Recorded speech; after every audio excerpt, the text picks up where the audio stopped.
কেন্দ্রীয় কমিটিতে তিনি আসেননি, এখনো রাজ্য কমিটিতে আছেন, তবে সম্পাদক মণ্ডলীতেও নেই। কিন্তু তিনি যে ভবিষ্যতের মুখ, স্বপ্নের ফেরিওয়ালা, ইউথ আইকন, তা নিয়ে বিন্দুমাত্র দ্বিধা নেই।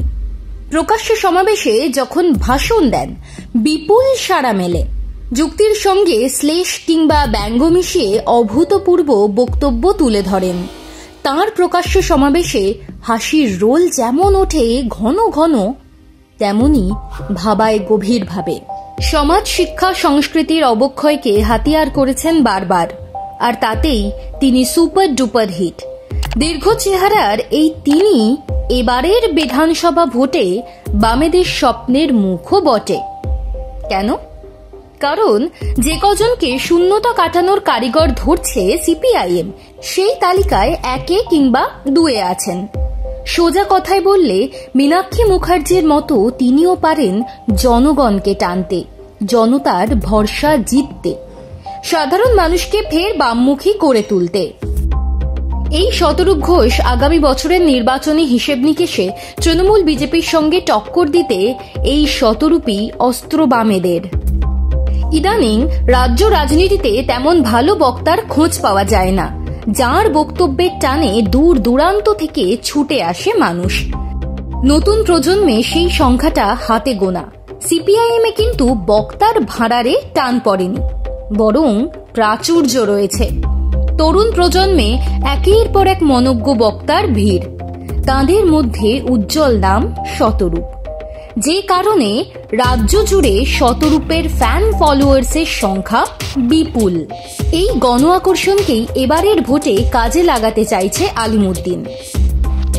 এর আগে শতরূপ ভোটে দাঁড়াননি তা নয়, কসবা থেকে 2011 সালে প্রথমবার দাঁড়িয়েছিলেন ভোটে। 2016, 2021 সালেও বিধানসভা ভোটে ওই কসবা থেকেই দাঁড়িয়েছেন, কিন্তু জিততে পারেননি। তা সত্ত্বেও তাঁর জনপ্রিয়তা কমেনি, উল্টে বেড়েছে উত্তরোত্তর। এই শতরূপকেই এবার কসবার বাইরে অন্য কোনো আসন থেকে দাঁড় করানোর কথা ভাবা হচ্ছে। 39 বছরের শতরূপের উত্থান এসএফআই থেকে। ঝকঝকে চেহারার সঙ্গে অভাবনীয় বক্তব্যই তাঁকে তুলে এনেছিল সামনের সারিতে। তারপর আর পিছন ফিরে তাকাননি। 2022 সালে সিপিআইএমের রাজ্য কমিটিতে প্রথমবার পা রেখেছিলেন। সেই থেকে শতরূপ দলের গুরুত্বপূর্ণ সব কর্মসূচিতেই থেকেছেন প্রবলভাবে। সম্পাদক মণ্ডলীতে না থাকলেও মালদা জেলার দায়িত্বে আছেন তিনি। বোঝাই যাচ্ছে মীনাক্ষীর মতো শতরূপকে জয় তিলক পরাতে চাইছে আলিমুদ্দিন। শোনা যাচ্ছে মীনাক্ষীকে দাঁড় করানো হতে পারে মুর্শিদাবাদের রানীনগর থেকে, যেখানে বামেদের ভোটার সংখ্যা পর্যাপ্ত। তেমনি কোনো একটা আসনে দেখা যেতে পারে শতরূপকে, যেখানে তাঁর জনপ্রিয়তা এবং বামেদের সমর্থন প্রবল। বিধানসভা ভোটে সিপিআইএম শূন্যতা কাটিয়ে বেশ কিছু সিট দখল করতে চাইছে। এই নির্বাচন সব অর্থে ডু অর ডাই। সেই ভাবনা থেকেই শতরূপকে বাজি হিসেবে ধরা হচ্ছে।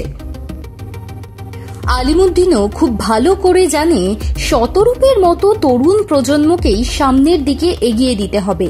এরাই পারবেন বাংলায় বামেদের হারানো ঐতিহ্য ফিরিয়ে আনতে। আর তাই মীনাক্ষী শতরূপরাই বিধানসভা ভোটে সিপিআইএমের মুখ।